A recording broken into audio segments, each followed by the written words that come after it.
The hardbound book struck Claire's temple with a sickening impact that ricocheted off the marble entryway. Claire Hamilton crumpled to the cold floor, her 7-month pregnant belly making the collapse especially terrifying. Blood seeped from the wound above her left ear as her vision darkened. The thick Steve Jobs biography lay next to her, its corner smeared with red. Claire, oh God, what have I done? Richard Hamilton's voice broke as he fell to his knees beside her. His hands trembled as he reached for his phone. He had to call 911. Just minutes before, Claire had been standing at Richard's mahogany desk inside their Beverly Hills estate, clutching bank statements that made her stomach drop. The numbers told no lies. $200,000 had vanished from their joint account over the past 3 months. Money they had set aside for the nursery, for college, for everything that was supposed to come next. Richard, we need to talk, she had said when he walked into his home office, still dressed in the $1,000 suit he had worn to another triumphant day at the helm of his tech company. "Can it wait? I have calls to make," Richard replied without lifting his eyes from his phone. No, it cannot wait. Claire's voice carried a sharpness he rarely heard from her. She set the statements on his desk. Where did this money go? Richard's jaw went rigid as he scanned the papers. "That's business, Claire. You wouldn't understand." I understand that you pulled $50,000 last Tuesday and another $75,000 the week before. This is our baby's money. "Don't you dare tell me how to manage our finances," Richard said, his voice dropping to a low warning. "Everything we have exists because of my work, my company, my decisions." Claire's hands instinctively found her belly. Our decisions, Richard. We're supposed to be partners. Partners? Richard let out a bitter laugh. "You contribute what, exactly? Your little non-profit job that barely covers your coffee habit?" The words cut deep, but Claire pressed on. She had spent years tiptoeing around Richard's temper, but their unborn daughter deserved better. "I found out where the money went, Richard. Apartment 2307 at the Meridian Towers. Jessica's apartment. Your ex-girlfriend, Jessica." Richard's face went white, then crimson. "You had no right to—" "I had every right. This is my family's future you're throwing away on your mistress."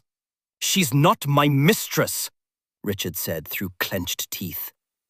"It's complicated." "Complicated?" Claire's voice climbed. "You're paying for another woman's luxury apartment while I'm pregnant with your child."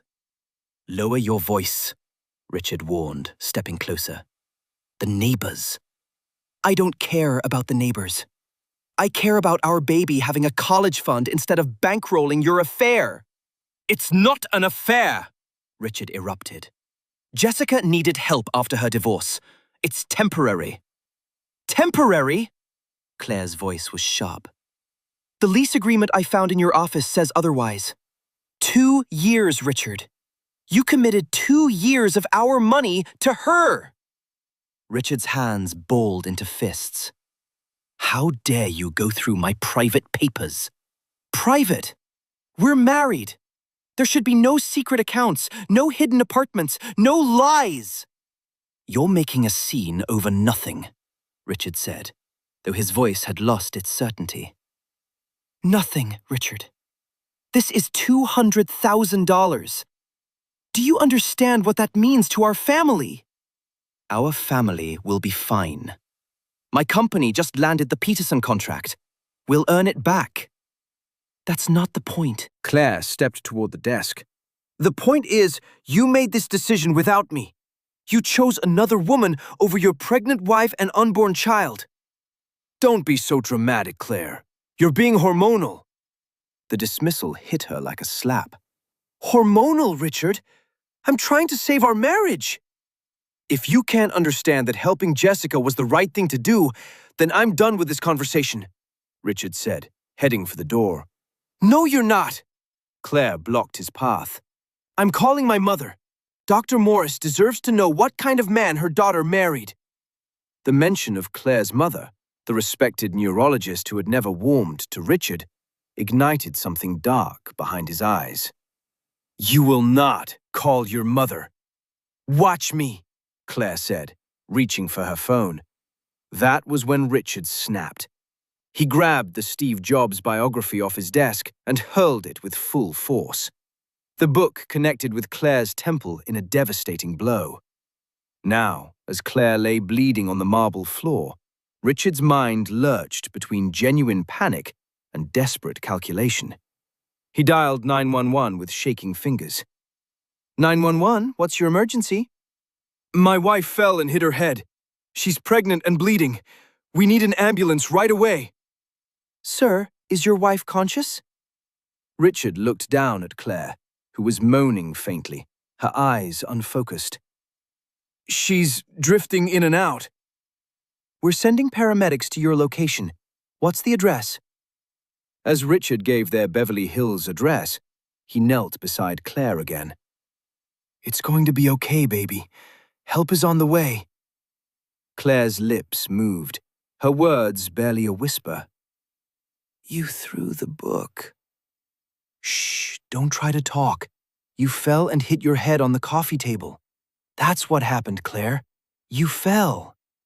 But even as Richard repeated the fabrication, he knew the truth would be harder to bury than he hoped. The book lay several feet away, stained with his wife's blood.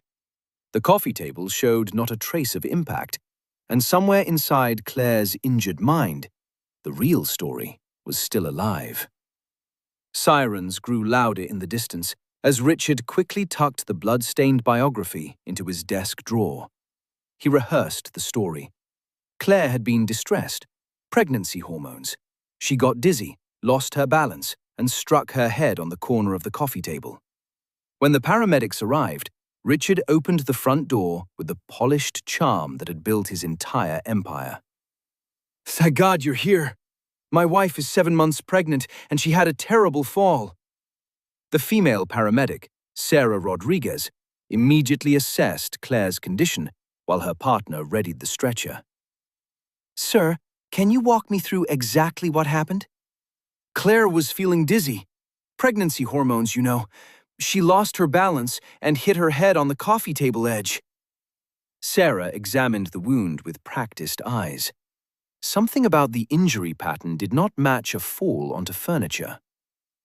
Mrs. Hamilton, can you hear me? Claire's eyes opened slowly. My head hurts. You're going to be okay. We're taking you to the hospital. Is this your husband? Claire's gaze found Richard's face. For a moment, clarity broke through the fog in her eyes. She whispered something that made Sarah lean in close. He threw the book at my head. Sarah's expression hardened, but she kept her voice even. Sir, we need to transport your wife immediately. You can follow us to Cedars-Sinai. As they loaded Claire onto the stretcher, Richard held his concerned husband expression firmly in place, but fear was gathering beneath it. Claire remembered. The paramedic had heard her. The carefully rehearsed lie was already starting to fall apart. The ambulance pulled away with Claire inside, and Richard hurried to his Range Rover. As he followed the flashing lights through the city, he dialed his lawyer's emergency line. Mitchell, it's Richard Hamilton. I need you to meet me at Cedars-Sinai immediately. We have a situation. His attorney's voice was alert, despite the hour. What kind of situation? The kind that could bring everything I've built crashing down. As Richard drove through Beverly Hills, he did not notice the security camera mounted on his neighbor's fence. The camera that had captured everything through the office window. The camera that would soon hand investigators exactly what they needed to see, what really happened, when a millionaire's rage turned on his pregnant wife. The ambulance cut through the streets of Beverly Hills, while paramedic Sarah Rodriguez kept a close watch on Claire's vital signs. Claire drifted in and out of awareness, her blood pressure troubling given how far along she was. Mrs. Hamilton, stay with me. Sarah said, checking Claire's pupils for signs of concussion.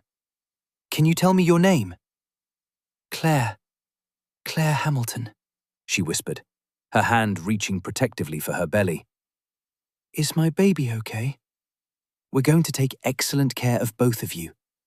Can you remember what happened tonight? Claire's eyes clouded with confusion and pain. Richard, he was angry about the money. Jessica's apartment. He threw... Her words trailed off as another wave of dizziness overtook her. Sarah exchanged a loaded look with her partner, Marcus Chen, behind the wheel. They had responded to enough domestic calls to recognize the signs. Mrs. Hamilton, did someone hurt you tonight? Sarah asked gently. Before Claire could answer, her body tensed. Something's wrong. The baby! I can't feel the baby moving. Sarah checked the fetal monitor they had placed. The heartbeat was present, but uneven. Marcus, call ahead to Cedars. Tell them we have a pregnant female with head trauma and possible fetal distress. At Cedars Sinai Medical Center, Dr. Eugene Carter was finishing his evening rounds in the emergency department when the call came through. As a seasoned emergency physician, he had seen his share of domestic violence disguised as accidents. Pregnant female, approximately 29 years old, head trauma from reported fall. The nurse briefed him as they prepared Trauma Bay 3. When the ambulance arrived, Dr. Carter took charge immediately. Talk to me, Sarah. Claire Hamilton, 7 months pregnant, significant head trauma. Patient reports dizziness prior to the alleged fall. Husband says she fell and struck her head on the coffee table. But the patient whispered to me that her husband threw a book at her. Dr. Carter's expression grew serious as he examined the wound. The impact pattern was not consistent with a fall onto furniture. The injury had the unmistakable mark of a projectile impact. Mrs. Hamilton, I'm Dr. Carter. We're going to take excellent care of you and your baby. Can you tell me what happened? Claire's eyes were sharper now under the hospital lights. Richard, my husband, he threw a book at my head. A heavy book. I confronted him about giving our money to his ex-girlfriend. I understand. We're going to run some tests to make sure you and the baby are okay. First, I need to make a call. Dr. Carter stepped aside and reached out to Dr. Vivian Morris, whom he knew from medical conferences. As fellow physicians, they shared mutual respect, and he knew Dr. Morris was a neurologist. Vivian, it's Eugene Carter at Cedars. I have your daughter Claire in my emergency department. There was a sharp intake of breath. Claire, what happened? She has a significant head injury. She's 7 months pregnant. Her husband claims she fell, but the injury pattern suggests she was struck by an object. She has told 2 of my staff that her husband threw a book at her. I'm coming immediately. Don't let that man anywhere near her. Vivian, are you saying... I'm saying I've suspected Richard Hamilton of abuse for months. My daughter has been making excuses for bruises, for his controlling behavior. She has been pulling away from family and friends. This escalation was inevitable. Dr. Carter's jaw tightened. We'll protect her. I'm ordering a CT scan and continuous fetal monitoring. How long until you get here? 20 minutes. Eugene, document everything. Every injury, every statement. If my daughter is ready to break free from this man, I want every piece of evidence locked down. Back in Trauma Bay 3, Claire was growing more agitated. Where's Richard? Is he here? Nurse Jennifer Walsh, monitoring Claire closely, noticed the patient's anxiety spike each time her husband was mentioned. He's in the waiting area. Would you like to see him? No. Claire's response was instant and fearful. Please don't let him in here. Not yet. I need to think. Of course. You are in control here, Mrs. Hamilton. No one comes in without your say. The CT scanner confirmed what Dr. Carter feared. Claire had significant brain swelling, and the fetal monitor showed the baby was under stress from the trauma. Mrs. Hamilton, the scan shows some swelling in your brain. It's serious, but treatable. However, the stress has affected your baby. We need to monitor both of you very closely. Will my baby be okay? Claire asked, tears sliding down her face. We are doing everything possible. The next 24 hours are critical. If the swelling increases or if the baby shows further distress, we may need to consider early delivery. The words hit Claire like another blow. Her daughter, the innocent life she was carrying, was suffering because of Richard's violence. Through the pain medication, the full reality of her situation was beginning to take shape. Dr. Vivian Morris arrived at the hospital like a force of nature. At 58, she commanded respect in every medical facility in Los Angeles. Her silver hair was pulled back tightly, and her dark eyes blazed with protective fury. "Where is my daughter?" she demanded at the nurse's station. "Dr. Morris, I'm Dr. Carter. We spoke on the phone." Vivian's medical training took over as she followed him toward Claire's room. "Show me the scans first. I need to understand what we are dealing with." Dr. Carter pulled up the CT images on his tablet. Subdural hematoma, significant swelling in the temporal lobe. The impact pattern is consistent with a projectile, not a fall. The baby is stressed but stable for now. We're monitoring continuously. When Dr. Morris entered Claire's room, her professional composure cracked just slightly. Her daughter looked so small and fragile in the hospital bed, connected to monitors, a bandage covering the wound at her temple. "Mom?" Claire's voice was small, like a child's. "I'm here, sweetheart." Dr. Carter had explained everything. "Tell me the truth about Richard." Claire closed her eyes, and for the first time in months, she felt safe enough to speak honestly. "He's been getting worse, Mom. More controlling, angrier. Tonight, when I confronted him about giving money to his ex-girlfriend, he just snapped." "How long has he been violent?" "This was the first time he actually hit me, but there have been incidents. Pushing, grabbing, throwing things close to me. I kept telling myself it wasn't that bad, that he was just stressed from work." Dr. Morris kept her voice calm and clinical, even as her anger built quietly beneath the surface. "Claire, as your mother and as a neurologist, I need you to understand something. The injury you sustained could have killed you, could have killed your baby. This is not stress from work. This is domestic violence, and it escalates." "I know," Claire whispered. "I know that now." Outside Claire's room, Richard Hamilton paced the waiting area like a caged animal. His attorney, Mitchell Stevens, had arrived and was trying to guide him through the situation. "Richard, stick to the story. She fell. You called for help right away. Show concern for your wife and unborn child. Do not admit anything." "But what if she tells them what really happened?" "Head injuries cause confusion, memory problems. Her account may not hold up." What neither Richard nor his attorney knew was that hospital security cameras had already recorded Richard's call to his lawyer before he dialed 911. The timestamp would prove that his first instinct had been legal protection, not medical help for his bleeding wife. Dr. Morris was documenting every detail of Claire's injuries when her phone buzzed. It was a text from Detective Shannon Brooks, a family friend who specialized in domestic violence cases. "Vivian, heard about Claire.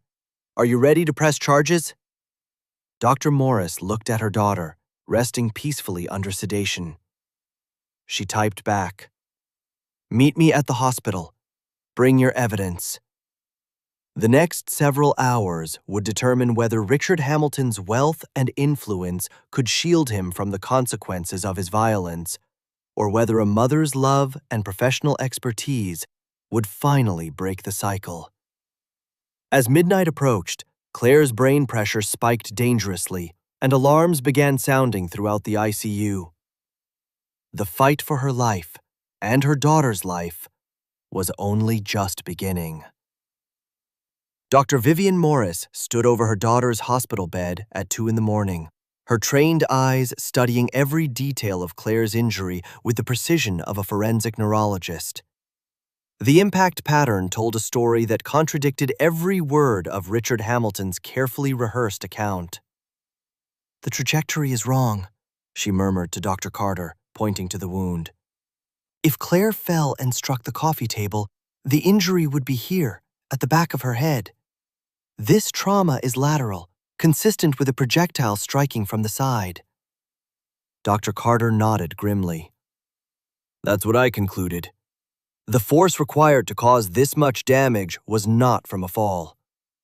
Claire stirred in the bed, her eyes slowly opening. "Mom, how long have you been here?" "Long enough to examine your medical records and speak with the staff." Dr. Morris pulled a chair close to her daughter's bedside. "Claire, I need you to tell me everything about tonight. Everything about Richard's behavior leading up to this." Claire's hand moved to her bandaged temple.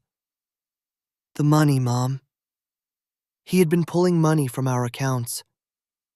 $200,000 to pay for his ex-girlfriend's apartment. Jessica Morrison. You know about her?" Dr. Morris's expression darkened. "I know Richard dated her before you. I also know she has a restraining order against him from 2 years ago." This was new to Claire. "A restraining order for what?" "Assault. She dropped the charges after Richard's family paid her to relocate to New York. It appears he has brought her back to Los Angeles." The pieces fell into place for Claire. "That's where the money went. He's been supporting her for months." "What exactly happened when you confronted him?" Claire closed her eyes, reaching back through the pain. "I found the bank statements. When I asked him about the withdrawals, he got defensive, said I wouldn't understand business decisions. But I kept pushing, because this was our baby's future he was giving away." "And then?" "He admitted he was paying for Jessica's apartment, said it was temporary help after her divorce. But I found the lease agreement, Mom. 2 years. He committed 2 years of our money to her." Dr. Morris clenched her jaw. "And that's when he became violent." "When I threatened to call you, he said I was being hormonal, dramatic. When I reached for my phone anyway, he grabbed that heavy Steve Jobs book from his desk and threw it at my head." "Claire, this wasn't the first incident, was it?" Claire was quiet for a long moment. "No. There have been other things. He's pushed me, grabbed my arms hard enough to leave bruises, thrown things at the wall near me. I kept telling myself it wasn't that bad because he never actually hit me before." "Why didn't you tell me?" "Because I knew you would react exactly like this. You never liked Richard. I thought if I told you about his temper, you'd push me to leave him." "I would have. And I would have been right." Dr. Morris's phone buzzed with a text from Detective Shannon Brooks. "Outside Claire's room. Ready when you are." "Claire, Detective Brooks is here. She specializes in domestic violence cases. Are you ready to talk to her?" Fear crossed Claire's face. "What if he finds out I spoke to the police?" "He is not going to hurt you again. I promise you that." Detective Shannon Brooks entered the room with the quiet confidence of someone who had investigated hundreds of domestic violence cases. At 42, she had seen every excuse, every lie, every manipulation tactic that abusive men used. "Claire, I'm Detective Brooks. I'm here to help you and your baby stay safe. My mom says you specialize in cases like this." "I do. And I want you to know that what happened to you tonight is a felony. Assault on a pregnant woman carries serious penalties in California." Claire looked between her mother and the detective. What happens if I press charges? We arrest Richard, document all the evidence, and the district attorney's office prosecutes him. Given your injuries and your pregnancy, he will likely face several years in prison. And if I don't press charges? Detective Brooks's expression was grave. Domestic violence escalates, Claire. The next incident could kill you or your baby.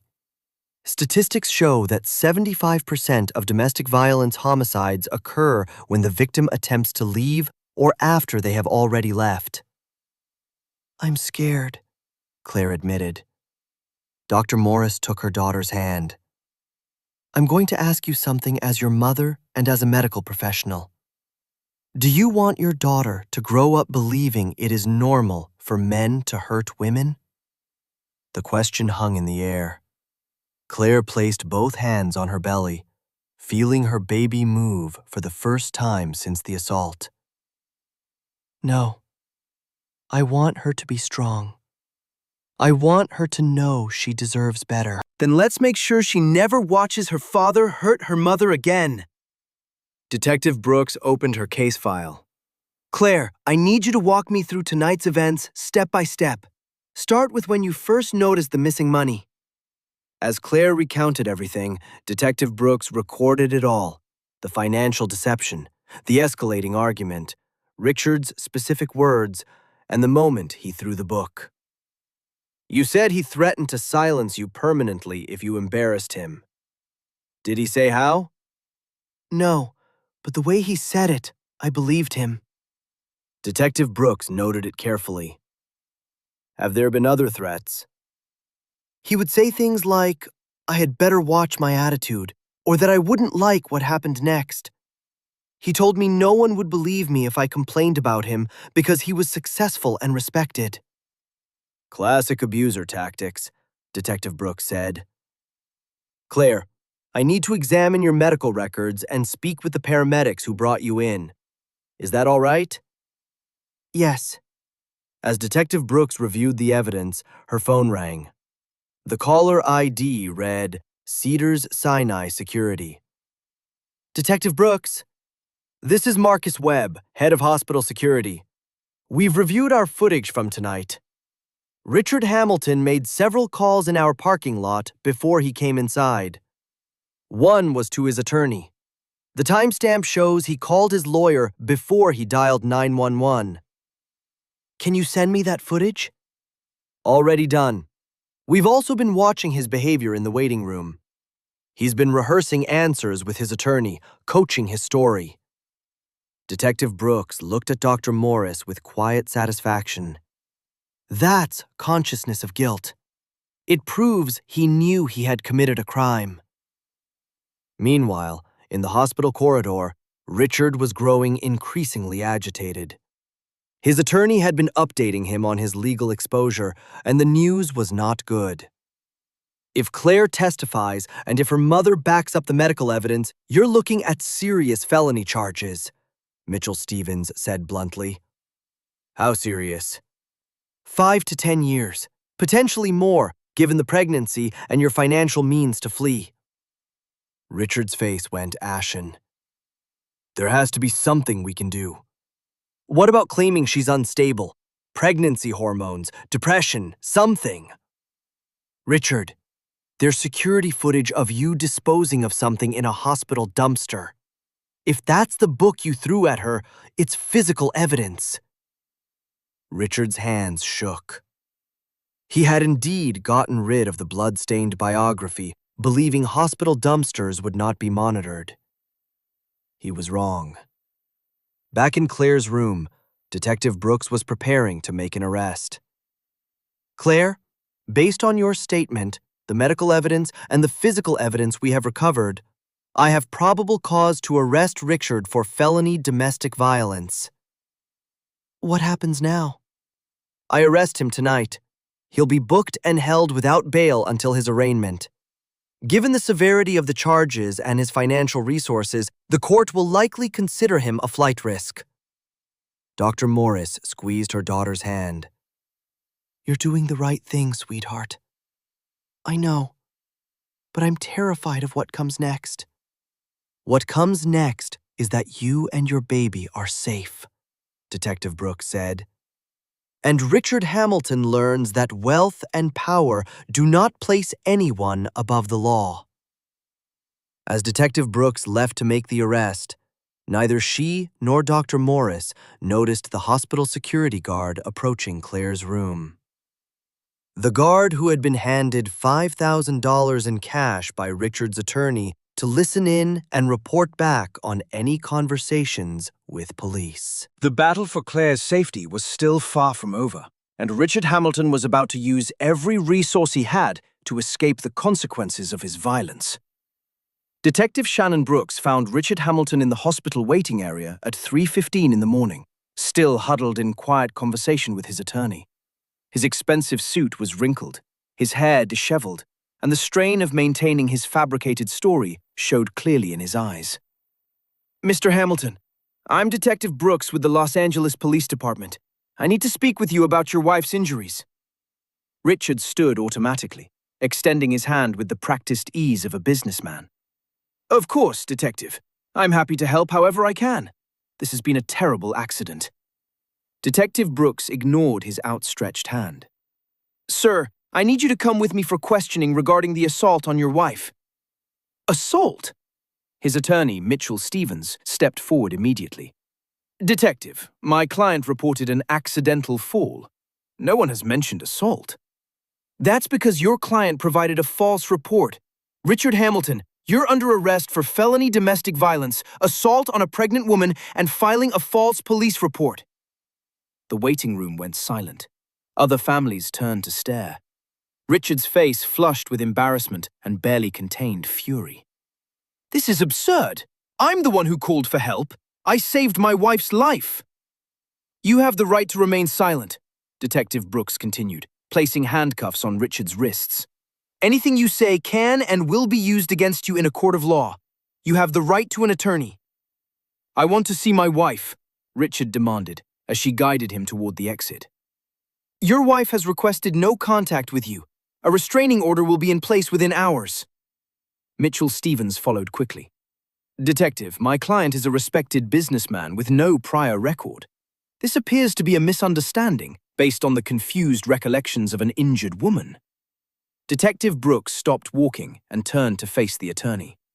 "Mr. Stevens, your client threw a 2-pound hardcover book at his 7 months pregnant wife's head, causing brain trauma that could have killed her and her unborn child. The medical evidence is conclusive. Physical evidence includes the blood-stained book he disposed of in a hospital dumpster. This is not a misunderstanding. This is attempted murder." Richard's legs nearly buckled. "You found the book?" "Richard, don't say another word," his attorney warned, but it was too late. "So you admit you disposed of evidence?" Detective Brooks said.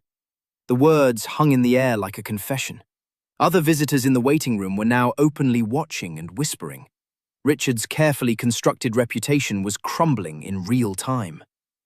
As they reached the parking structure, Mitchell Stevens made one more attempt at damage control. "Detective, my client is prepared to cooperate fully. Perhaps we can explore an arrangement that spares his pregnant wife the trauma of a public trial." "Your client can cooperate by confessing to what he did and accepting responsibility for his actions. Beyond that, the district attorney will determine how this proceeds." Richard was placed in the back of Detective Brooks's unmarked vehicle, his mind spinning. Through the window, he could already see media vans arriving outside the hospital's main entrance. Photographers were setting up equipment. "How did the press find out?" he asked. Detective Brooks glanced in the rearview mirror. Domestic violence against a pregnant woman makes headlines, especially when the one responsible is a millionaire tech executive. During the ride to the station, Richard's phone rang without stop. Business partners, board members, and investors were learning about his arrest through social media and news alerts. His company's stock price would crater when the markets opened. At the police station, Detective Brooks walked Richard through the booking process. Fingerprints, photographs, personal belongings cataloged and taken. Each step made the reality more concrete. His life as he had known it was finished. I want to make a phone call. You can call your attorney once you're processed. In the holding cell, Richard sat on the metal bench and tried to understand how completely everything had unraveled. 12 hours ago, he was a successful CEO preparing for sleep in his Beverly Hills home. Now he was facing years in prison for one moment of rage. Back at the hospital, Dr. Morris was telling Claire about the arrest. Richard is in custody. Detective Brooks says the evidence is overwhelming. What happens to our house, our finances? Claire asked, practical concerns beginning to surface through everything else. California law prevents him from accessing joint assets while facing domestic violence charges. You will have full control of the accounts and property. I can't afford that house on my own. You don't need to afford it. You need to heal and prepare for your daughter's birth. Everything else can be sorted out later. Claire's hospital room phone rang. Dr. Morris answered. Dr. Morris speaking. This is Grace Hamilton, Richard's mother. I demand to see my daughter-in-law immediately. Dr. Morris's voice turned cold. Mrs. Hamilton, visiting hours are over, and Claire is not receiving visitors. This is a family matter. I'm certain we can resolve this without involving the police. There's nothing to resolve. Your son committed felony assault on my pregnant daughter. He is in jail where he belongs. Dr. Morris, I think you're overreacting. Richard would never intentionally hurt Claire. She must have misunderstood his actions. The audacity of the statement left Dr. Morris momentarily speechless. Mrs. Hamilton, your son threw a 2-pound book at Claire's head. The impact caused brain trauma. There is nothing to misunderstand. Accidents happen during arguments. Surely we can handle this privately. The only thing being handled privately is Claire's medical care. Everything else is a matter for the courts. After hanging up, Dr. Morris turned to Claire. Richard's mother wants to visit. Absolutely not. Grace has always blamed me for Richard's problems. She will try to convince me this was my fault. No one gets near you without your permission. I promise. Detective Brooks returned to the hospital at dawn with an update. Richard has been denied bail. The judge considered him a flight risk given his financial resources and the severity of the charges. How long will he stay in jail? Claire asked. Until trial, most likely. His attorney is already floating plea options, but the district attorney wants to send a clear message about domestic violence. What kind of message? That money and status do not purchase immunity. Richard Hamilton will face the full weight of the law. As the sun rose over Los Angeles, Claire understood for the first time in years that she was free. Free from Richard's control, his threats, his manipulation. The cost had been nearly her life and her daughter's safety. But she had survived. The legal battle ahead would be fierce. Richard's family had unlimited resources and political reach, but Claire had something more powerful. The truth, documented medical evidence, and a mother who would move heaven and earth to protect her. The war for justice was only beginning. Grace Hamilton arrived at Cedars-Sinai Medical Center at 8 in the morning, dressed in her finest Chanel suit and armed with the righteous certainty of a woman who had spent a lifetime believing her son could do no wrong. At 62, she had spent 4 decades smoothing over Richard's mistakes, making excuses for his behavior, and writing checks to make problems quietly disappear. I'm here to see Claire Hamilton, she announced to the nurse's station with the authority of someone accustomed to getting exactly what she wanted. I'm sorry, Mrs. Hamilton is not receiving visitors. I'm family. I'm her mother-in-law. She specifically requested no visits from family members other than her mother and brother. Grace's perfectly applied makeup couldn't conceal her shock. "This is absurd! I demand to speak with someone in charge." Dr. Morris appeared in the hallway, having heard the commotion from Claire's room. "Mrs. Hamilton, I believe I made our position clear during our phone call." "Dr. Morris, surely we can discuss this rationally. Richard made a mistake, but involving the police was completely unnecessary." "A mistake?" Dr. Morris's voice lifted slightly. "Your son threw a book at my pregnant daughter's head. She has brain trauma. Our grandchild could have died." Grace waved a hand dismissively. "Richard was probably trying to get her attention, and she happened to be in the way. You know how dramatic Claire can be." The casual dismissal of attempted murder left Dr. Morris momentarily silent. "Mrs. Hamilton, I'm a neurologist. I personally examined the injury. Your son struck my daughter with enough force to cause significant brain trauma." "Brain trauma sounds very alarming when you put it that way, but people recover from bumps on the head all the time." "This was not a bump. This was assault with a deadly weapon." Grace's composure fractured slightly. "Richard is a successful businessman, not a violent criminal. This entire situation has been completely blown out of proportion." "Perhaps you should visit your son in jail and ask him to explain why he disposed of the blood-stained book in a hospital dumpster." Before Grace could respond, Tyler Morris arrived, having driven through the night from San Francisco after his mother's call. At 31, Tyler was a successful software engineer, but more than anything, he was fiercely protective of his sister. "Tyler, thank God you're here," Dr. Morris said, embracing her son. Tyler's eyes found Grace Hamilton immediately. "You must be Richard's mother." "I am." "And you must be the brother who is encouraging this vindictive prosecution of my son," Grace said pointedly. Tyler's jaw tightened. "I'm encouraging my sister to press charges against the man who tried to kill her and her unborn child." "That's a ridiculous exaggeration. Richard lost his temper for a moment. It happens in every marriage." "No, it doesn't," Tyler said firmly. "In healthy marriages, people don't throw books at each other's heads." Grace pulled out her phone. "I'm calling my attorney. This family clearly has no interest in resolving this reasonably." "You're right," Dr. Morris said.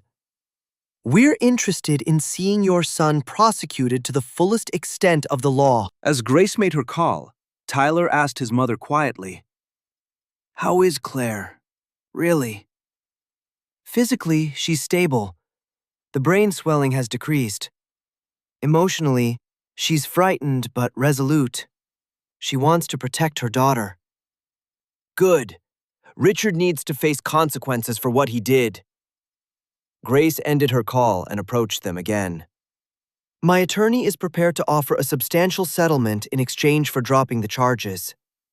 "This is not a civil matter," Dr. Morris replied. "This is criminal. The state of California is prosecuting your son." "Everything has a price, Dr. Morris. What would it take to make this go away?" Tyler stepped forward, barely containing his anger. "Are you seriously trying to bribe us?" "I'm trying to protect my family's reputation and my son's future." "What about Claire's future? What about your grandchild's safety?" Grace's mask slipped entirely. "Claire knew what she was getting into when she married Richard. He has always had a temper. If she couldn't manage that, she should not have provoked him." The victim blaming was more than Tyler could stand. "Get out! Get out of this hospital before I call security. You can't ban me from visiting my daughter-in-law." "Watch me," Dr. Morris said, signaling to the security guard. "Mrs. Hamilton is not welcome in this hospital. Please escort her from the premises." As Grace was led away, she called back, "This is not over. My family has resources you cannot imagine. Richard will be home within a week. Inside Claire's room, the confrontation in the hallway had been audible throughout. Claire looked pale and shaken when her mother and brother came in. I heard everything, she said weakly. She blames me, doesn't she? Tyler sat beside his sister's bed. Grace Hamilton is in denial about who her son really is.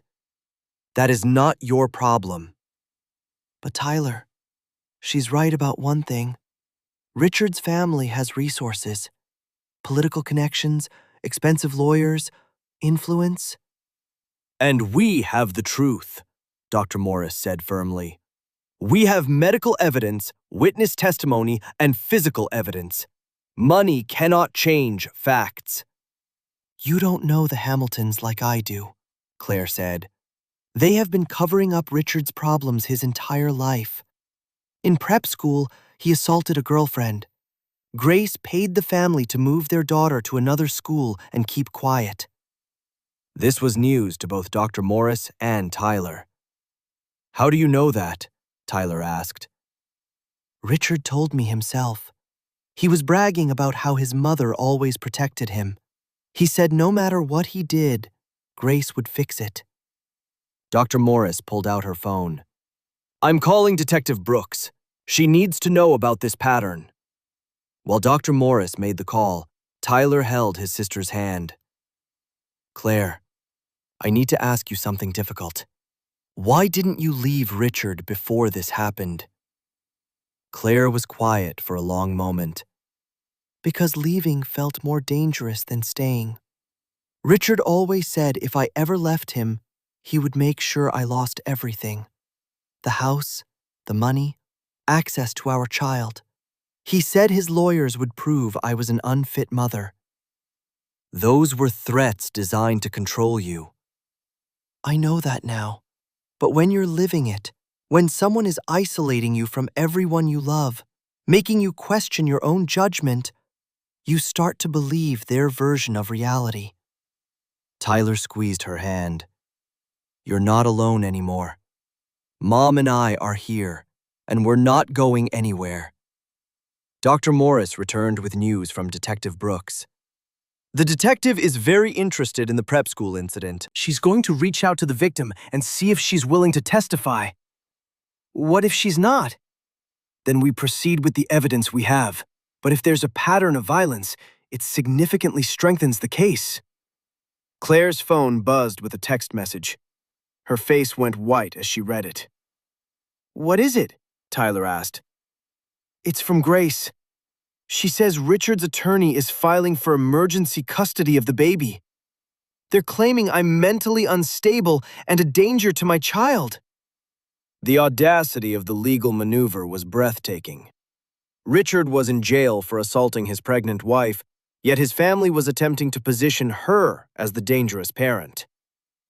They can't take a baby from its mother without extraordinary circumstances, Dr. Morris said, her medical composure taking over. And given that Richard is the one facing criminal charges, no judge would grant him custody. But they could try to place the baby with Grace, Claire realized. Richard's mother as temporary guardian. The thought of her newborn daughter being raised by the woman who had just blamed Claire for her own assault was terrifying.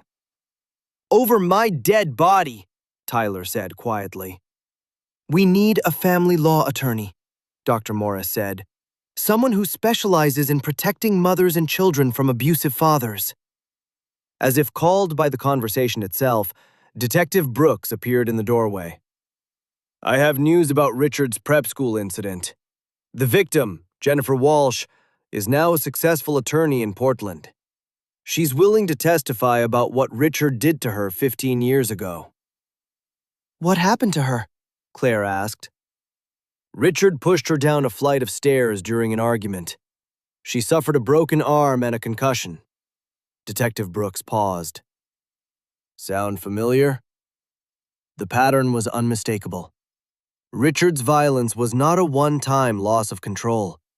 It was an established cycle of behavior, concealed for years by his family's money and influence. There's more, Detective Brooks continued. We found two other women who dated Richard in college and afterward. Both describe similar incidents of physical violence. Will they testify? They're considering it. Seeing Richard finally face consequences has given them the courage to come forward. As the evidence mounted against Richard, Claire felt a complicated mixture of vindication and grief.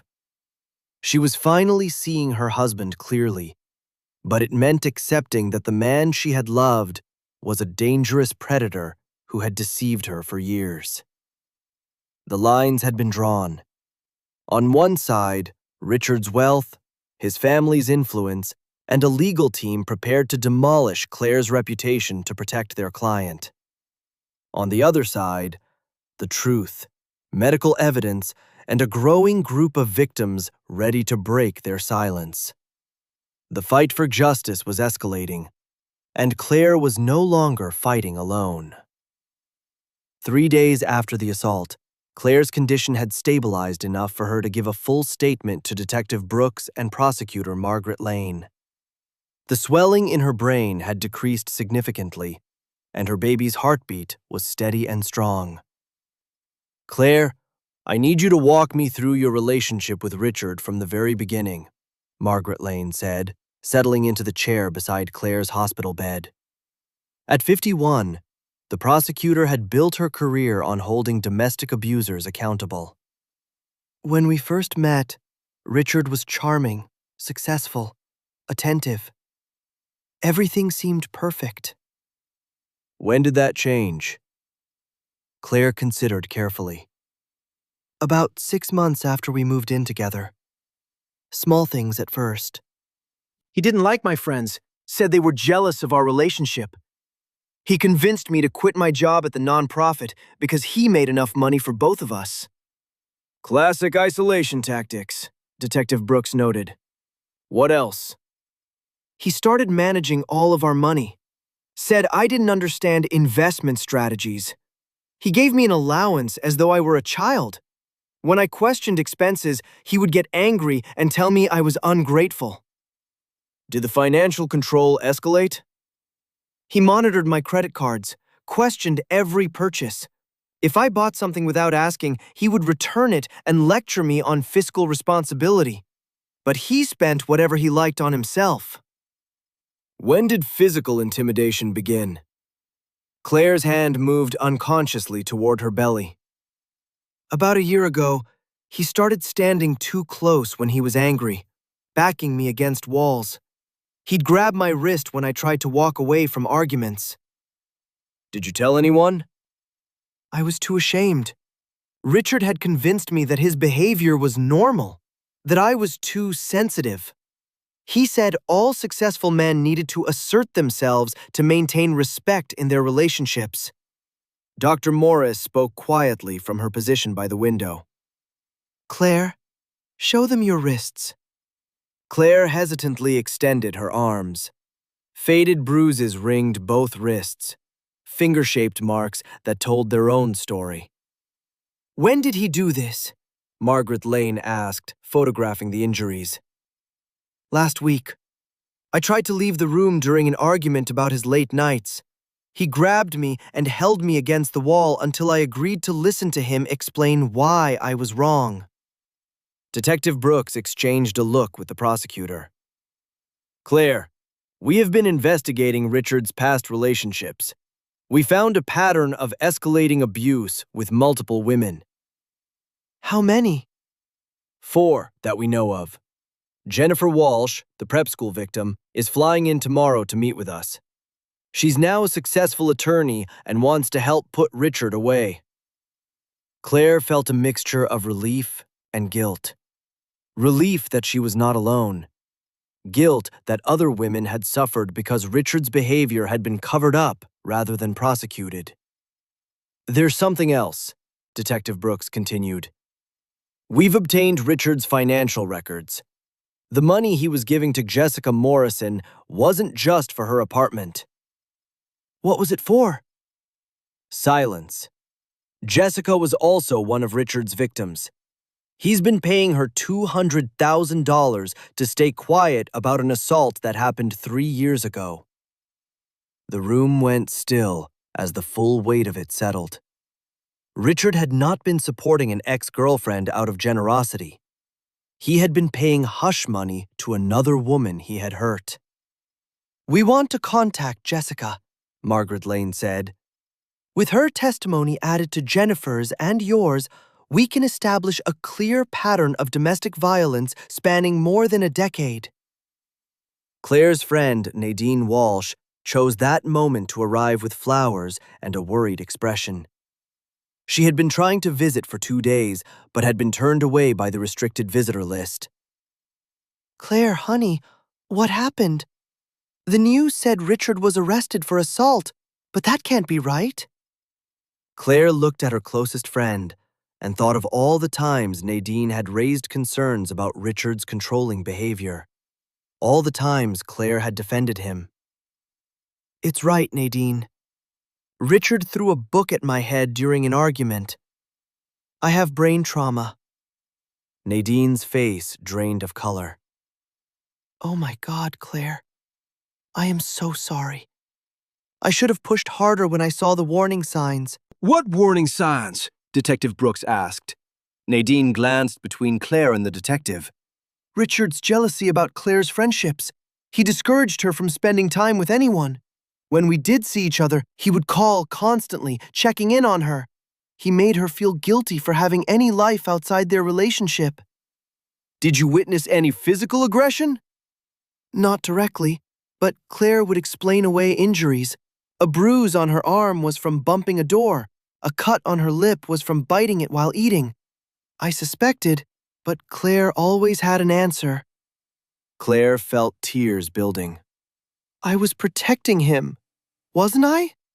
Making excuses, covering up his behavior?" You were surviving, Margaret Lane said gently. Victims often protect their abusers as a way of coping. Dr. Morris pulled up security footage on her tablet. "We've obtained surveillance from your home security system. Richard didn't know the backup files were stored in the cloud." The footage showed multiple incidents over the past year. Richard shoving Claire against a wall, throwing objects near her head, grabbing her roughly during arguments. In each clip, Claire could be seen trying to calm the situation, apologizing, backing away. "This establishes the pattern of escalating violence leading up to the book," Detective Brooks explained. "It shows this was not a one-time loss of control." Margaret Lane reviewed her notes. "Claire, we have enough evidence to convict Richard without your testimony. But if you are willing to testify, it would help ensure the maximum sentence." "What is the maximum for assault on a pregnant woman with prior domestic violence?" "We're looking at 8 to 12 years. The number left Claire momentarily breathless. That long? Domestic violence is a serious crime that frequently escalates to murder. The court takes threats to pregnant women very seriously." Claire's phone buzzed with another text from Grace Hamilton. "My attorney says you can still drop the charges. Richard has learned his lesson. Think about your daughter's future." Claire showed the message to Detective Brooks, who immediately made a note. "That's witness intimidation. Grace Hamilton is now facing criminal charges of her own." "She is still trying to get me to drop the case." "Abusive families routinely pressure victims to protect the abuser. It is another form of control." Nadine sat on the edge of Claire's bed. "What do you want to do?" Claire looked around the room at the people who had shown up for her. Her mother, her brother, who had driven through the night, her closest friend, the law enforcement professionals working to protect her. "I want to testify. I want Richard to face consequences for what he's done. But more than that, I want other women to see that wealth and charm do not excuse violence." "It will not be easy," Margaret Lane said honestly. "Richard's attorneys will try to destroy your credibility. They'll paint you as unstable, vindictive, as a woman who trapped him with a pregnancy." "Let them try. Claire said, her voice steadying. The evidence speaks for itself. Dr. Morris smiled at her daughter with quiet pride. Claire, you are stronger than you know. I'm learning that. For years, Richard convinced me I was weak, that I needed him to survive. But surviving his violence, protecting my daughter, standing up for myself and for other victims, that takes real strength. Detective Brooks gathered her files. We'll arrange security for you during the trial. Richard's family has resources, and they've already shown a willingness to intimidate witnesses. What about after the trial? We'll help you secure a permanent restraining order. Richard will be in prison for years, and when he's eventually released, he will be prohibited from contacting you or your daughter. As the legal team prepared to leave, Claire felt something she had not experienced in years. Hope. Hope for a future free from fear, free from Richard's control, free from violence. The truth was finally coming out, and with it, the possibility of real justice. 1 week after the assault, prosecutor Margaret Lane sat in her downtown Los Angeles office, surrounded by evidence that painted a disturbing portrait of Richard Hamilton's pattern of violence against women. The case had grown from a single incident of domestic violence into a comprehensive prosecution that spanned multiple victims and 15 years of abuse. Jennifer Walsh arrived this morning, Detective Brooks reported. She is ready to testify about what Richard did to her in prep school. Margaret reviewed Jennifer's statement. Pushed down a flight of stairs during an argument because she wanted to end the relationship. A broken arm, a concussion, and the school covered it up after Grace Hamilton made a substantial donation to their capital campaign. Same pattern as Claire's assault. Loss of control the moment the woman tries to assert herself. What about Jessica Morrison? Detective Brooks flipped through her notes. Harder case. She's terrified of Richard and his family. 3 years ago, he shoved her into a glass coffee table during an argument. She needed 12 stitches. Grace Hamilton paid her medical bills and gave her money to relocate to New York. But she came back to Los Angeles because Richard convinced her he had changed, and he started paying for her apartment 6 months ago. She believed it was guilt money. It was actually hush money. Margaret Lane leaned back in her chair. 4 victims spanning 15 years, each incident more severe than the last. This is not a man with an anger problem. This is a predator. Richard's attorneys are already building their defense strategy, Detective Brooks warned. They've hired private investigators to dig up whatever they can on each victim. Let them. The medical evidence is conclusive, and we have multiple corroborating witnesses. At Cedars-Sinai, Claire was preparing to be discharged. Her brain swelling had resolved, and her baby's condition was stable. But leaving the safety of the hospital meant facing the reality of her new life as a survivor. Are you sure you don't want to stay with me? Dr. Morris asked as she helped Claire pack. Mom, I need to go home. I need to face what happened there and take my space back. Tyler finished loading Claire's belongings into a wheelchair. I've changed all the locks, installed new security cameras, and set up a security service. Richard cannot get anywhere near the house. What about Grace? She has keys. Not anymore. I also got a restraining order against her for witness intimidation. Claire smiled faintly. Richard must be furious. Richard is in jail where he belongs, Dr. Morris said firmly. His feelings are no longer your concern. The drive to Beverly Hills was surreal. Passing through her neighborhood, Claire watched neighbors who had no idea their successful community member was a violent criminal. The perfectly manicured lawns and luxury vehicles seemed to belong to an entirely different world now. Inside the house, everything felt different. The marble entryway where she had bled was now just cold stone. Richard's office, once a monument to his success, looked like a stranger's workspace. "I've packed all of Richard's belongings," Tyler said. "They're in the garage. You don't have to see his things if you don't want to." Claire walked into Richard's office and sat behind his desk. For the first time in their marriage, she was in his chair, in his space, with access to his private world. "I want to go through his files," she said. "If Richard has hurt other women, there may be evidence here." Dr. Morris looked concerned. "Claire, the police already searched the house. They were looking for evidence of the assault. I'm looking for evidence of other victims, other cover-ups." Claire went through Richard's desk drawers methodically.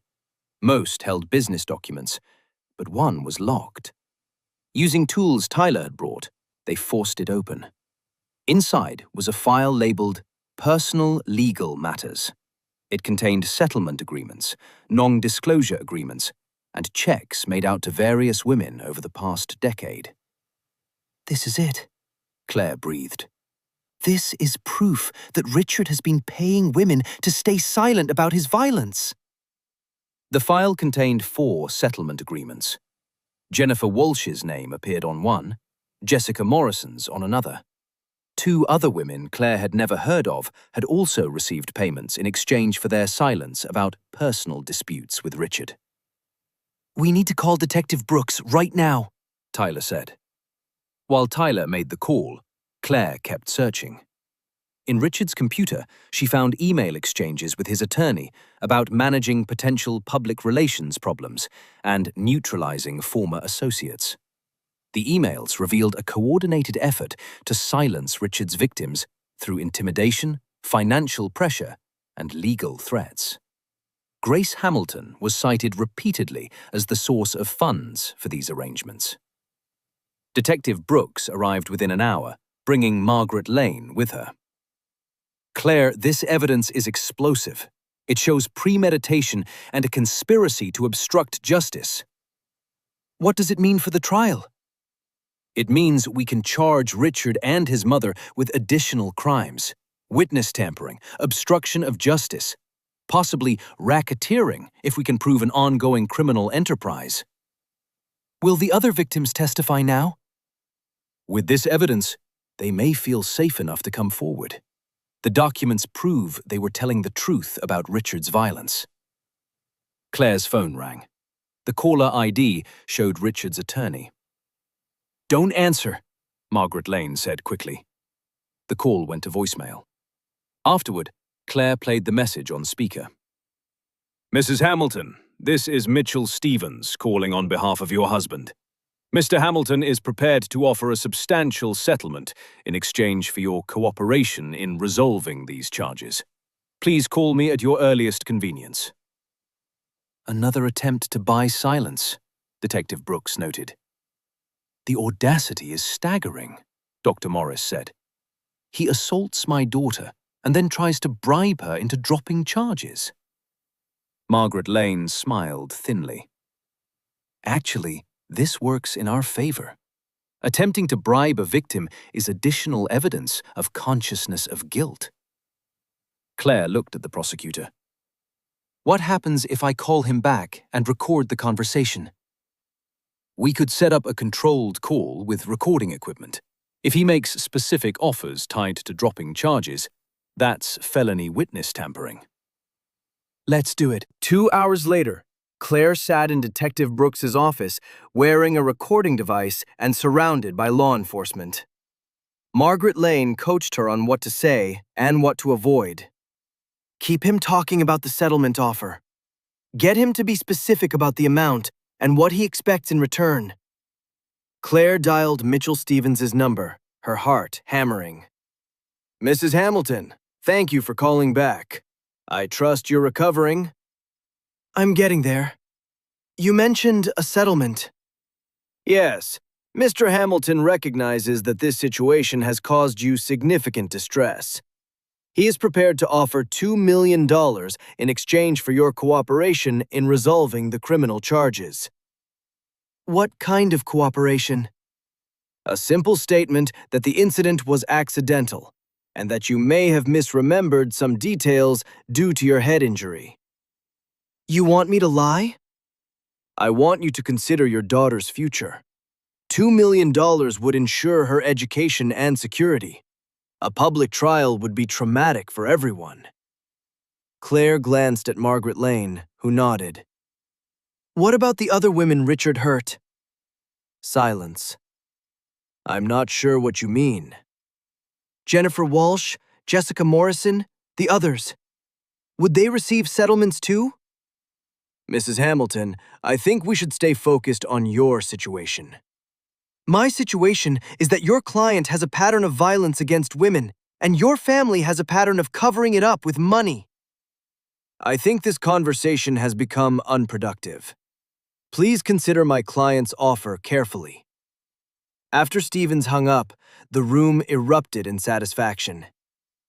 Clear evidence of attempted witness tampering, Margaret Lane said. Claire felt a sense of power she hadn't known in years. For the first time, I have leverage over Richard instead of him having leverage over me. How does that feel? Detective Brooks asked. Like waking up from a nightmare. Like remembering who I used to be before Richard convinced me I was powerless. The case against Richard Hamilton was now ironclad. Multiple victims, medical evidence, financial records, and a recorded attempt at witness tampering. But Claire understood that the real battle was only beginning. Richard's family would deploy every available resource to undermine her credibility and avoid conviction. The fight for justice was entering its most dangerous chapter. 2 weeks before trial, Claire faced her greatest test yet. Richard's defense team had launched a coordinated assault on her character, bringing in private investigators to scrutinize every corner of her past, then feeding carefully chosen details to the media designed to paint her as an unstable gold digger. Pregnant wife's secret past, financial troubles, and mental health issues before marriage to tech millionaire. Claire sat in Margaret Lane's office, staring at the headline with rage and humiliation. They make it sound like I trapped Richard with the pregnancy. It's a standard defense tactic, Margaret Lane explained. Destroy the victim's credibility by any means possible. The good news is that juries see through it. But what if they don't? What if people believe Richard's version? Detective Brooks leaned forward. Claire, remember what we've discussed. Richard's team is desperate because the evidence against him is overwhelming. These character attacks are signs of weakness, not strength. Dr. Morris had been reading the article with growing fury. They're claiming Claire has a history of mental instability because she sought counseling after her father's death 5 years ago. Grief counseling is evidence of healthy self-care, not mental illness. They're also making much of the fact that Claire had student loan debt when she married Richard, Margaret Lane noted. As if being a working woman who paid for her own education somehow makes her untrustworthy. Claire's phone buzzed constantly with calls from reporters, bloggers, and tabloid journalists. Tyler had taken over screening her calls, but the attention was relentless. There's more, Detective Brooks said reluctantly. Richard's team has hired a PR firm. They're running a whisper campaign about your pregnancy, suggesting you manipulated Richard into marriage. That's disgusting, Tyler said. Claire and Richard tried to get pregnant for 2 years. There are medical records proving they sought fertility counseling. Actually, that helps us, Margaret Lane realized.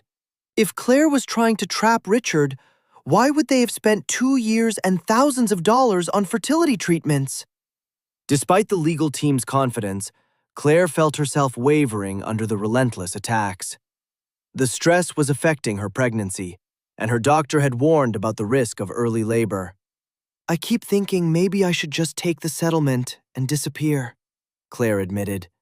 Get away from all of this. Raise my daughter somewhere quiet. Claire, look at me, Dr. Morris said firmly. If you take Richard's money and sign a non-disclosure agreement, What happens to the next woman he meets? What happens when your daughter is old enough to ask why her father is in prison? I know, but I'm so exhausted by all of it. Nadine, who had been quietly present throughout the ordeal, finally spoke. Claire, I need to tell you something. I've been following the coverage closely, and there's something you should know about public opinion. More bad news? No, actually the opposite. For every negative article about you, there are dozens of supportive comments from women sharing their own domestic violence stories. You've become a symbol of courage for survivors. Nadine held out her tablet, scrolling through social media posts from women across the country who had found strength in Claire's willingness to prosecute her wealthy abuser. Claire Hamilton gives me hope that rich men can't buy their way out of consequences. Nadine read aloud. If she can face down a millionaire and his lawyers, maybe I can leave my abusive husband too. Claire felt tears forming. I never wanted to be a symbol. I just wanted justice. Sometimes those are the same thing, Margaret Lane said gently. The next morning brought news that changed the entire atmosphere. Jennifer Walsh, the prep school victim, held a press conference in Portland announcing her support for Claire and revealing additional details about Richard's past violence. 15 years ago, Richard Hamilton pushed me down a flight of stairs because I wanted to break up with him, Jennifer said to the assembled press. His family paid mine to stay silent and transfer me to another school. I've lived with the guilt of that silence ever since.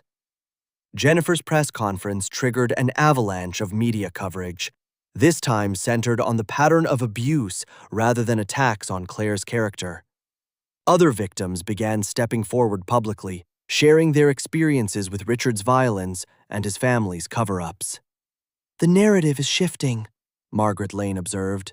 Richard is no longer the successful businessman brought down by a vindictive wife.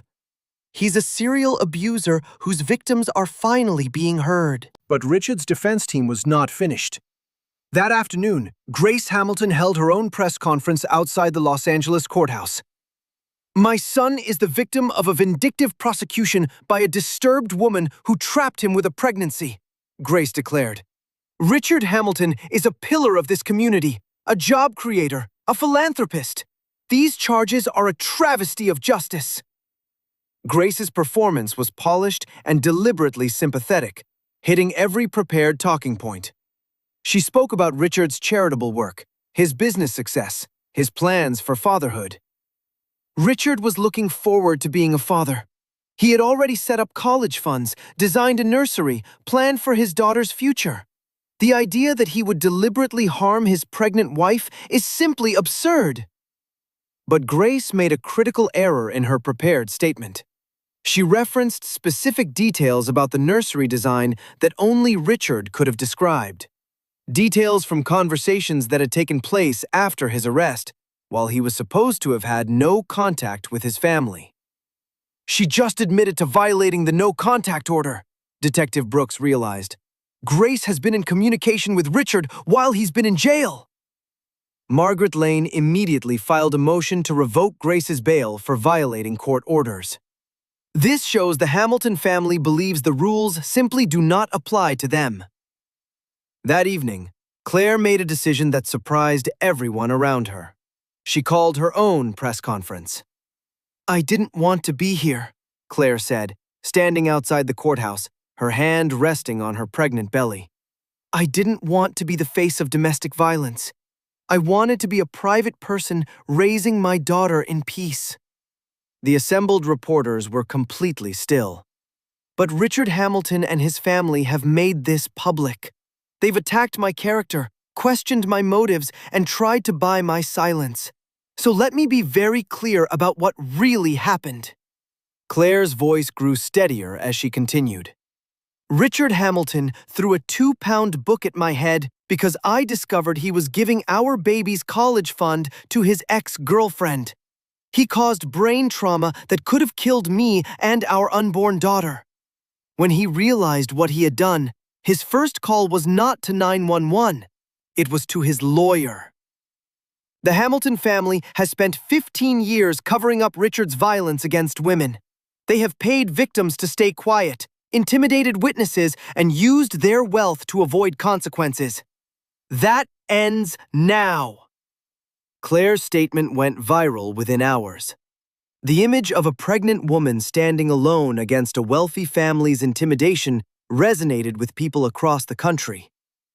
"You did the right thing," Dr. Morris said as they watched the evening news. "I finally feel like myself again," Claire replied. "For years, Richard convinced me I was weak, that I needed his protection. But standing up to him, telling the truth in public, this is who I really am." The trial was set to begin in 1 week. Richard's defense team had spent their character attacks and failed to shake the core evidence. The case would ultimately come down to facts, not spin. As Claire prepared for the most important testimony of her life, she felt something she had not experienced in years: confidence in her own strength and in the righteousness of her cause. The fight for justice was entering its final chapter, and Claire Hamilton was ready. The courthouse steps were crowded with media, domestic violence advocates, and supporters as Claire Hamilton's case against her millionaire husband went to trial. After weeks of character attacks and legal maneuvering, the moment of truth had arrived. Claire sat in the witness box, one hand resting on her 8-month pregnant belly, facing the jury that would determine Richard's fate. She had rehearsed this moment countless times with Margaret Lane, but nothing had fully prepared her for the reality of confronting her abuser in open court. "Mrs. Hamilton, please tell the jury what happened on the night of March 15th, Margaret Lane began. Claire took a steady breath and told her story. Her voice was clear and calm as she described discovering the missing money, confronting Richard about his ex-girlfriend, and the moment his rage became violence. "He grabbed the Steve Jobs biography from his desk and threw it at my head with all his strength. The impact was so severe, I lost consciousness immediately." "What was the last thing you remember before losing consciousness?" "Richard screaming that I would never embarrass him again." The courtroom held its breath as Claire continued, describing years of escalating abuse, financial control, and psychological manipulation. Richard's defense attorney tried repeatedly to object, but Margaret Lane's questions were carefully constructed. "Mrs. Hamilton, why didn't you leave your husband before this incident?" "Because he had convinced me I was nothing without him, that no one would believe me if I accused him of abuse, that his wealth and connections would guarantee I'd lose custody of our child if I ever tried to go."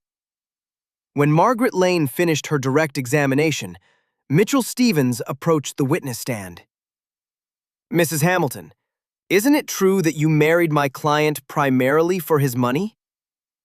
"No, that's not true." "You had significant student loan debt when you met Richard, correct?" "I paid for my own education, yes." "And Richard paid those loans off after your marriage?" "Richard insisted on paying them. I never asked him to."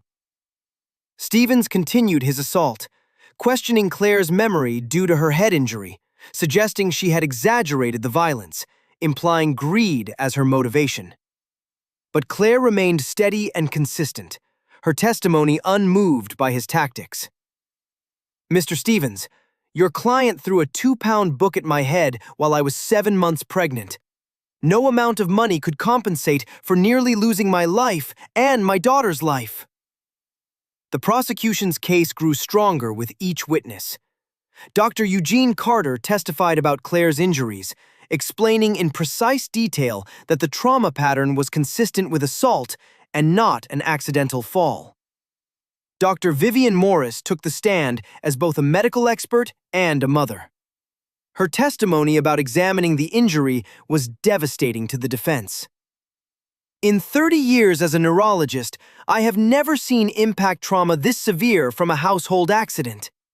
The force required to produce this injury pattern could only come from a deliberate assault. Detective Shannon Brooks testified about the evidence. Richard's call to his lawyer before dialing 911. The blood-stained book recovered from the hospital dumpster. Security footage showing Richard disposing of evidence. But the most powerful testimony came from Richard's past victims. Jennifer Walsh flew in from Portland to describe the prep school incident, her voice strong despite the years that had passed. Richard Hamilton pushed me down a flight of stairs because I wanted to break up with him. His family paid mine to stay quiet. I have regretted my silence every single day since. Jessica Morrison, visibly nervous but determined, described the coffee table assault and the hush money she had received. He shoved me into a glass table during an argument. I needed 12 stitches. When I threatened to call the police, Grace Hamilton offered me money to disappear. I took it because I was young and frightened. I have regretted that choice every day since. 2 additional women testified about similar incidents, establishing a clear pattern of escalating violence spanning 15 years. Richard's defense tried to frame him as a successful man who had simply snapped under pressure. Character witnesses praised his charitable giving and business record. Richard Hamilton has created thousands of jobs and donated millions to charity, one witness claimed. But Margaret Lane's rebuttal cut through it cleanly. Ladies and gentlemen of the jury, charitable donations do not excuse attempted murder. Business success does not give anyone the right to assault a pregnant woman. When Richard finally took the stand in his own defense, his testimony unraveled. Under Margaret Lane's cross-examination, his carefully prepared story collapsed around him. Mr. Hamilton, you called your attorney before calling 911 for your injured wife, correct? I was confused, not thinking clearly. Confused enough to call your lawyer, but not confused enough to get medical help for your pregnant wife? That's not how it happened. Margaret Lane placed the phone records on the screen for the jury. So you were clear-headed enough to protect yourself legally, but too confused to help your bleeding, unconscious wife? Richard's arrogance began seeping through his coached exterior. You don't understand the pressure I was under. Claire was threatening to destroy my reputation over a simple business decision. Simple business decision? You were using your family's money to fund your ex-girlfriend's apartment. That was a temporary arrangement. Temporary? You signed a 2-year lease. You spent your unborn daughter's college fund on another woman. How is that temporary? Richard's composure fractured entirely. Claire was being unreasonable. She was threatening to call her mother to make a scene. I had to make her understand. Make her understand by throwing a book at her head? It wasn't supposed to hit her. I was just trying to get her attention. The courtroom erupted. Richard had just confessed to throwing the book deliberately. Mitchell Stevens appeared as though he wished he could disappear. So you admit you threw the book at your pregnant wife intentionally? Richard realized his error too late. That's not what I meant. Mr. Hamilton, you just testified under oath that you deliberately threw a book at your 7 months pregnant wife's head. Is that your testimony? I want to clarify, yes or no. Mr. Hamilton, did you intentionally throw a book at Claire's head? The silence stretched for 30 seconds before Richard finally answered. Yes, but I never meant to hurt her.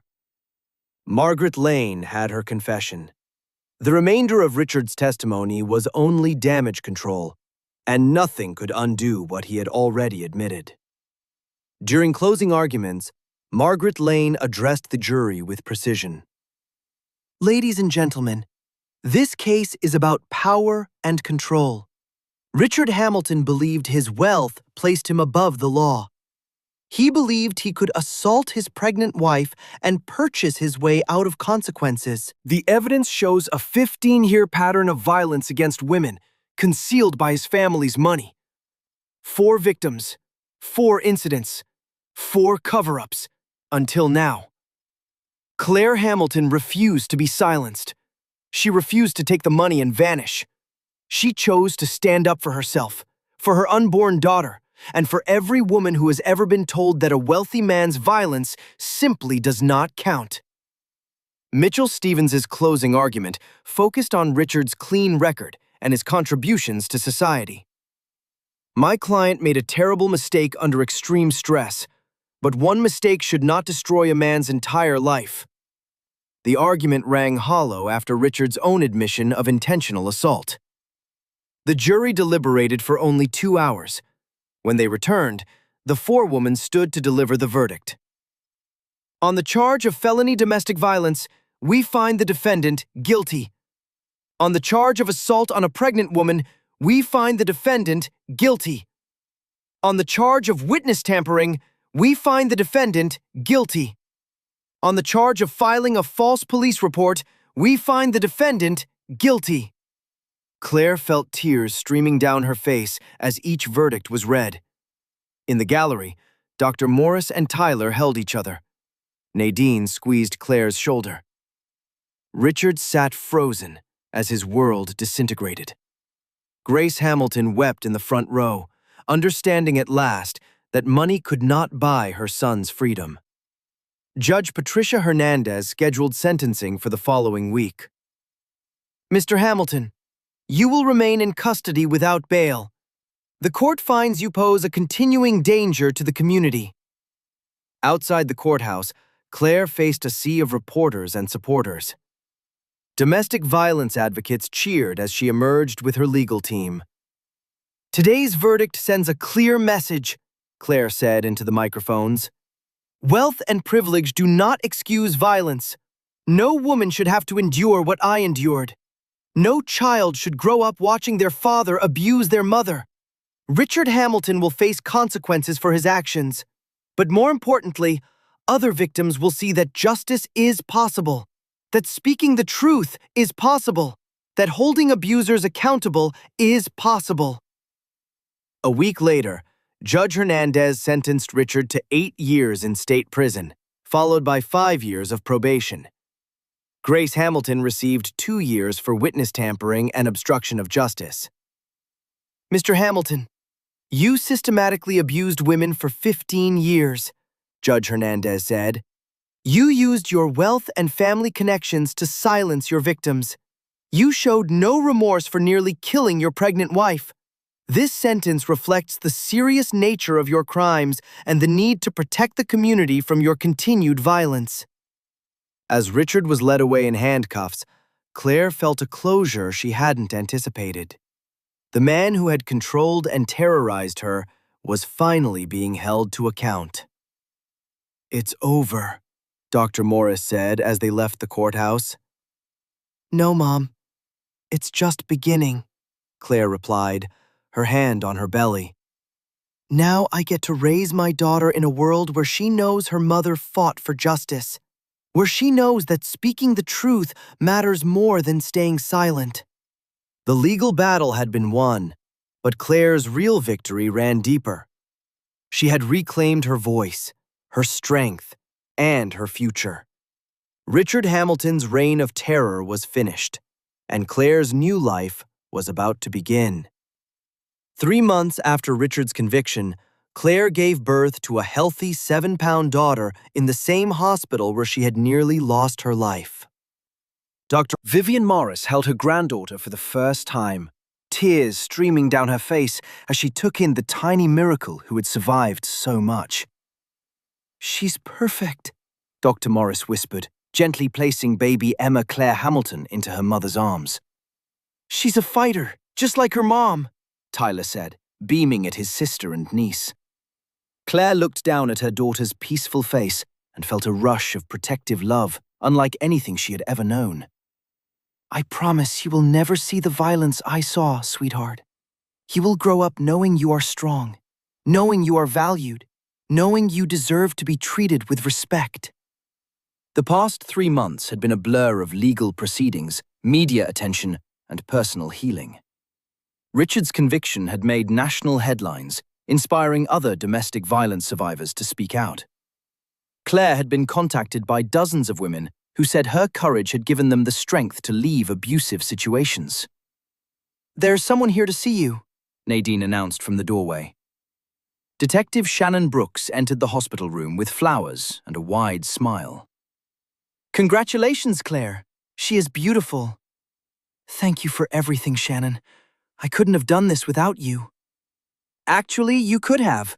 You are stronger than you ever realized." Detective Brooks pulled out an envelope. "I have some news. The California legislature just passed new domestic violence legislation inspired by your case. It's called the Claire Hamilton Act." Claire looked up in surprise. "What does it do?" "It creates harsher penalties for domestic violence against pregnant women, eliminates spousal immunity in abuse cases, and funds victim advocacy programs. Your courage to testify has literally changed the law." The weight of that settled slowly over her. Claire's decision to prosecute Richard hadn't only protected her and Emma, it had created protections for countless other women. "There's more," Detective Brooks continued. "I've been asked to lead a new domestic violence task force. Our focus will be specifically on cases involving wealthy defendants who attempt to buy their way out of consequences. Richard's conviction truly did send a message." "Absolutely. We've seen 3 other high-profile domestic violence arrests in the past month alone. Victims are coming forward because they saw that justice is possible." Dr. Morris had been listening quietly while holding her granddaughter. "Claire, I've been thinking about what comes next for you." "What do you mean?" "You've become a powerful voice for domestic violence survivors. Have you thought about making that work official?" Claire had been wrestling with that very question. During the trial, she had discovered a passion for advocacy she hadn't known was in her. "I've thought about it, but I don't know where to begin." "Begin with speaking," Tyler suggested. "You've already received requests from women's organizations, law enforcement agencies, even medical schools." It was true. Claire had received dozens of invitations to share her experience, help train police in recognizing domestic violence, and speak to groups of survivors. "I want to help other women, but I also want to be present for Emma's childhood." "Who says you can't do both?" Dr. Morris asked. "I'm retiring next month to help with Emma. You could speak part-time, write, consult on legislation, put your experience to meaningful use." 2 weeks later, Claire stood at a podium in downtown Los Angeles, addressing a conference of domestic violence advocates. Emma slept peacefully in a carrier beside the stage, while Claire shared her story with an audience of survivors, advocates, and law enforcement professionals. "Domestic violence does not discriminate based on income, education, or social standing," Claire said. "Richard Hamilton was charming, successful, and respected in our community. That was exactly what made him so dangerous. Abusers often go after strong, accomplished women because they enjoy the challenge of breaking them.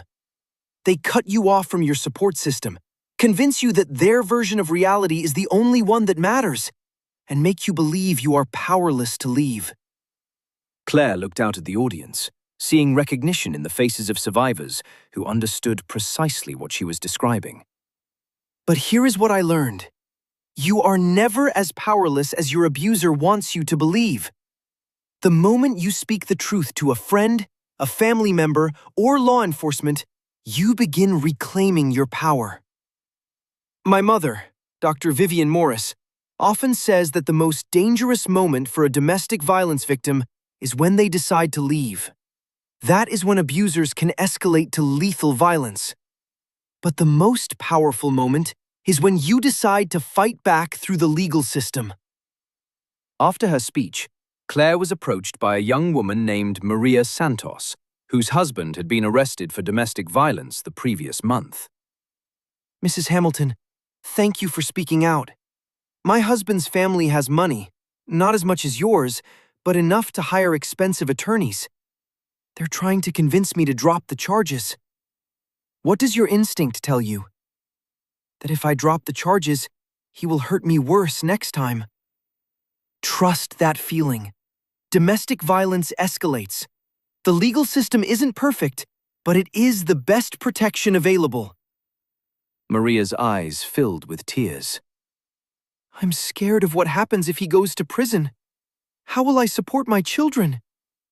There are resources. Victim advocacy programs, financial assistance, job training. You are not fighting this alone.